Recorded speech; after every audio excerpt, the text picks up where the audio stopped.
किसान भाइयों, जैसा कि कल की रिपोर्ट में स्पष्ट रूप से बताया गया था, निचले स्तर के भाव पर जिन व्यापारियों और स्टॉकिस्टों ने खरीदी की थी, उनके द्वारा अब मुनाफा वसूली किए जाने की संभावना बनी हुई है। वर्तमान भाव पर उन्हें लगभग 500 से 600 रुपए प्रति क्विंटल तक का लाभ दिखाई दे रहा है। इसी कारण कुछ स्थानों पर बिकवाली बढ़ी हुई देखने को मिल रही है।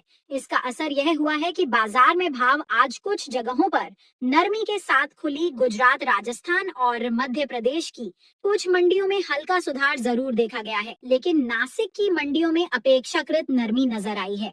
कुल मिलाकर बाजार का रुख फिलहाल सामान्य बना हुआ दिखाई देता है।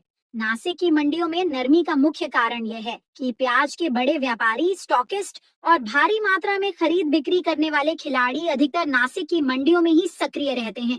यही वजह है कि किसी भी प्रकार का बड़ा समीकरण या ट्रेंड सबसे पहले नासिक की मंडियों में ही देखने को मिलता है। अन्य राज्यों की मंडियों में अधिकतर ट्रेंड के आधार पर ही खरीदी होती है, इसलिए वहां उतार चढ़ाव अपेक्षाकृत सीमित रहता है। महाराष्ट्र की कुछ मंडियों में मुनाफा वसूली के चलते भाव सामान्य रहे, जबकि बड़ी मंडियों में हल्की नरमी देखने को मिली, जिसकी संभावना कल शाम की रिपोर्ट में पहले ही बताई गई थी। फिर भी सभी उपलब्ध समीकरणों और बाजार संकेतों को ध्यान में रखा जाए तो ट्रेंड लाइन अब भी भाव में सुधार की ओर ही इशारा कर रही है। जो थोड़ी बहुत नरमी देखने को मिली है, वह मुख्य रूप से बड़े व्यापारियों की मुनाफा वसूली के कारण है।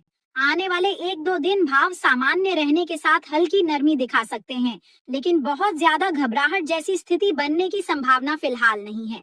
इसके बाद एक बार फिर से भाव में सुधार देखने को मिल सकता है।